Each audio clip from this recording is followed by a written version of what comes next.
Aujourd'hui, on explore l'intelligence artificielle et son impact sur les entreprises. Oui. On s'est basé sur pas mal de sources, des rapports de l'industrie, des recherches sur les compétences, des études internationales aussi. L'idée, c'est de décrypter un peu comment l'IA, et surtout l'IA générative, change le travail. Tout à fait. Et peut-être juste préciser rapidement, l'IA, ce sont ces systèmes qui apprennent, qui génèrent des résultats, mais l'IA générative, c'est celle qui va vraiment créer du contenu, du texte, des images, même du code, à partir de ce qu'on appelle des prompts. Des instructions, en gros. C'est ça. Et là, le potentiel économique, il est colossal. Certaines études parlent de milliers de milliards de dollars par an pour l'économie mondiale. Ah oui, quand même. Et on voit que ça prend, hein. L'adoption, elle s'accélère vraiment, surtout depuis ChatGPT fin 2022. Ben oui, J'ai lu qu'au Québec, par exemple, plus d'1 salarié sur 4 s'en sert déjà. c'est énorme. Et c'est pas que les petites boîtes, hein.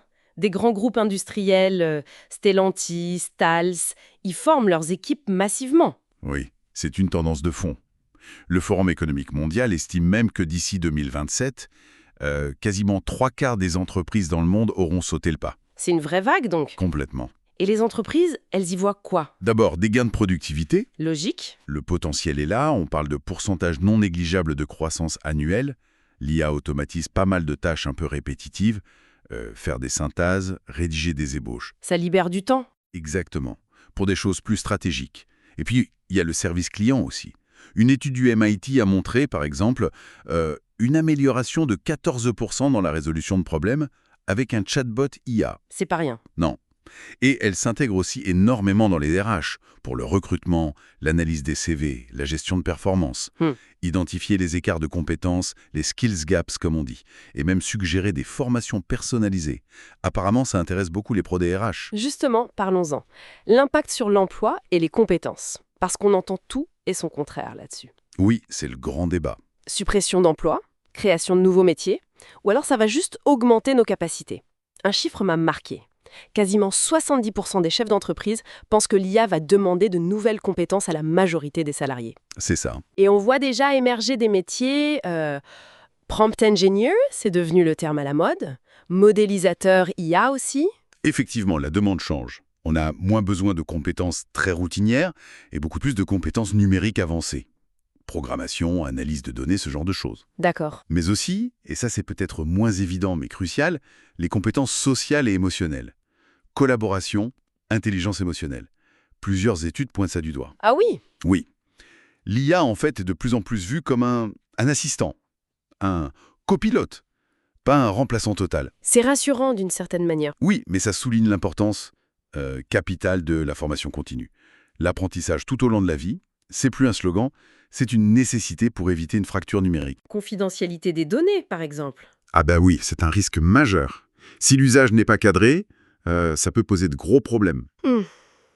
Et puis, il y a la question des biais. Les algorithmes peuvent être biaisés. On a eu l'exemple d'Amazon dans le recrutement. Ils ont dû arrêter un outil à cause de ça. C'est vrai. Et la fiabilité n'est pas toujours parfaite non plus. On parle d'hallucination de l'IA parfois. Exactement. Elles peuvent générer des infos qui ont l'air plausibles, mais qui sont fausses. Donc, face à ça, heureusement, la gouvernance commence à s'organiser. Comment? L'Union européenne, par exemple, a adopté l'IA Act. C'est une régulation basée sur les niveaux de risque. D'accord. Et puis, il y a des principes éthiques internationaux qui émergent via l'UNESCO, l'OCDE. Pour les entreprises, concrètement, ça veut dire quoi?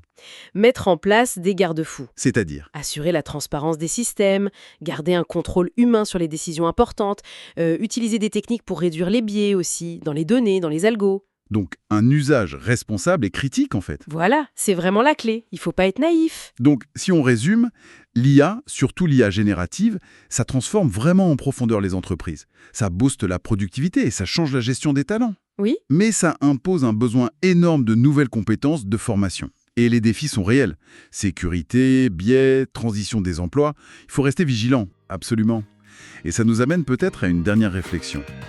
Maintenant que l'IA peut faire des tâches créatives, analytiques, des choses qu'on pensait très humaines, comment est-ce que les organisations vont redéfinir la valeur ajoutée spécifiquement humaine au travail?